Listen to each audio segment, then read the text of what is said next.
Oi, gente, dando continuidade ao vídeo anterior, eu gostaria que antes você curtisse, comentasse, compartilhasse, porque a plataforma exige, né, que essa forma de interação aconteça para que os vídeos tenham, né, sejam validados de alguma forma.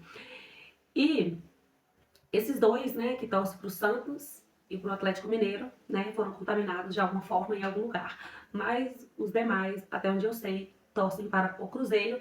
E aí, aqui no estado de São Paulo, a gente tem um segundo time. Eu, pelo menos, tenho o Corinthians como segunda opção, ou seja, eu sofro duas vezes. E o que acontece? No meio de toda a convivência que tinha na casa do meu pai, né, muitos irmãos, então eu era uma pessoa muito trabalhosa e eu brigava muito com meu pai, eu não aceitava algumas coisas e eu brigava demais, eu tinha resposta para tudo, ele me chamava de bocuda, isso não é motivo de orgulho, né, mas infelizmente faz parte da minha história. E no meio disso tudo acontecia que eu sempre dava um motivo para sair de casa. Eu sempre queria uma maneira de sair e voltar só no outro dia. Então o que eu fazia? Eu ia para casa da minha prima, que também era a minha amiga. E eu ia para lá todos os dias.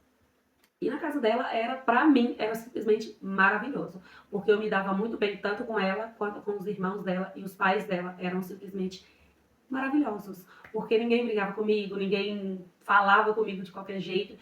Eu não me sentia um peso, eu era tratada exatamente igual aos meus primos, da mesma maneira. Eu lembro que naquela época ninguém tinha chuveiro quente lá, né? Tinha energia já, mas ninguém tinha chuveiro quente. Então a gente tomava banho, né?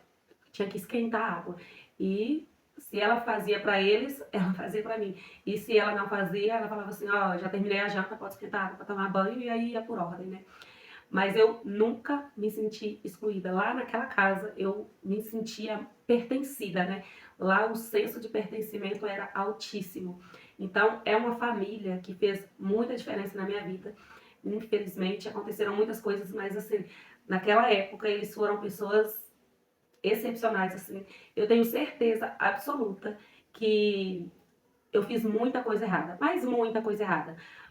Mas tem coisas que só não foram piores, porque de certa forma eu tinha eles como referência.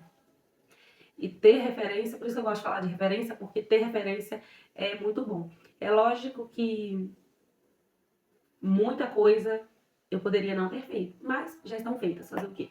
Mas eu sei que tudo o que aconteceu, o Senhor me perdoou. Mas lá era incrível, lá era a casa que eu gostava de estar, lá era o lugar que eu gostava de pertencer, né?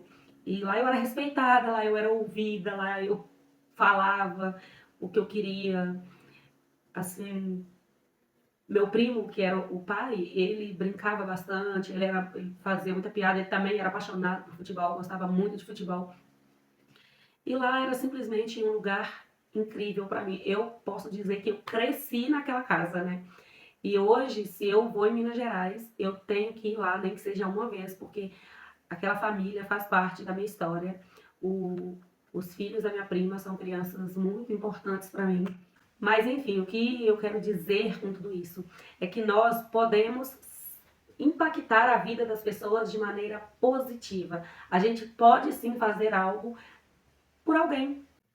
A gente consegue impactar a vida de uma pessoa de maneira positiva, sim, se a gente quiser. E muitas dessas coisas nem sequer envolve dinheiro, não custa nada. Tem coisas que custam apenas tempo. E muitas vezes o problema é que nós não estamos dispostos a dedicar esse tempo às pessoas, mas foi isso que Jesus fez. Ele viveu 33 anos nessa terra e os seus anos de ministérios foram vivendo para os outros. O apóstolo Paulo, ele já tinha tido um encontro com Deus. O Senhor já tinha se revelado a ele ali a caminho de Damasco. Mas ele simplesmente abriu mão da própria vida para levar o evangelho para os outros. Porque ninguém pode salvar a si mesmo, né? É impossível. Ninguém é tão rico o suficiente, ninguém é tão forte o suficiente, ninguém é tão inteligente o suficiente. Ninguém pode salvar a si mesmo na face da terra. Todos nós precisamos de um Salvador. E nós podemos impactar a vida das pessoas. A minha avó foi uma pessoa que criou 5 filhos que não eram dela. O meu pai, ele recebia pessoas em casa mesmo já tendo tido 10 filhos. e eu herdei um pouquinho disso deles, né? De ver ali a minha prima, né? Que poderia muito bem falar assim, Ana, você tá vindo demais aqui, sabe qual é? Você pode dar um tempo, vir outro dia? Não, nunca teve isso. E parecia que era assim um cuidado mesmo, né? Então, são pessoas que eu sou extremamente gratas. Eu sou extremamente grata a todos. Que o Senhor retribua, né? Porque eu seria incapaz. Porque são pessoas incríveis, pessoas excepcionais que realmente impactaram a minha vida. E me ensinou, né, que eu também posso fazer isso na vida de outras pessoas, de alguma forma. Então, se você tem alguém que você precisa, né, que você sabe que você precisa fazer algo, é porque você precisa fazer, né? Hoje nós vivemos um evangelho muito diferente, né? Nós vivemos um evangelho de que se não está confortável para mim, então os outros que se virem. E não é isso que Jesus ensinou, porque não estava confortável para ele na cruz do Calvário. Você acha que para o apóstolo Paulo estava confortável naquela prisão? Por diversas vezes. Em uma das vezes ele apanhou, até acharam que ele tinha morrido, deixaram ele lá caído. E ele levantou e continuou pregando o evangelho. Quando a igreja começou, quando a igreja primitiva começou, João e Pedro foram presos.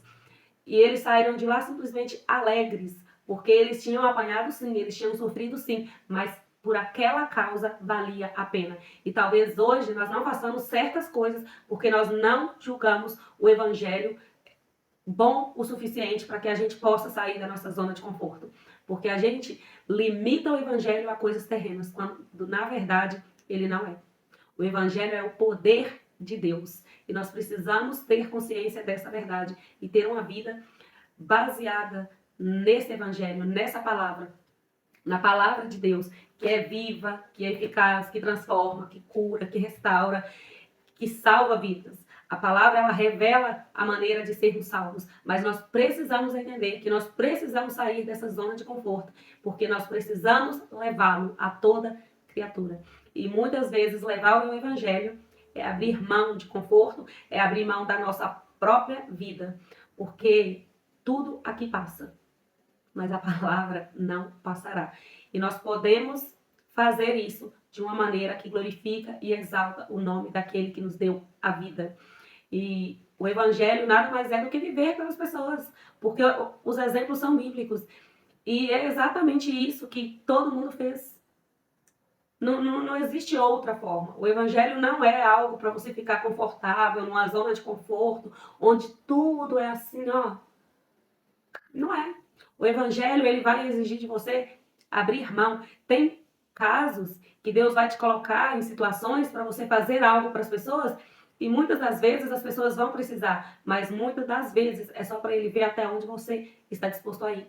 Então o evangelho não é essa zona de conforto. O evangelho não é um lugar de tranquilidade, mas o evangelho é a única maneira de nos garantir a vida eterna, porque é ele que nos revela quem é o Cristo Salvador e o Cristo Senhor, o qual todos nós necessitamos. E não existe outra maneira de nos chegarmos a Deus. Se você quer morar no céu, se você quer ter um encontro com Deus, você precisa entender que não existe outra forma. É só através de Jesus. João 14,6. Jesus diz que ele é o caminho, a verdade e a vida e ninguém, absolutamente ninguém, é capaz de se achegar a Deus se não for por ele. Ele é o caminho. Não existe qualquer outra coisa, é um atalho para o inferno. Que Deus te abençoe.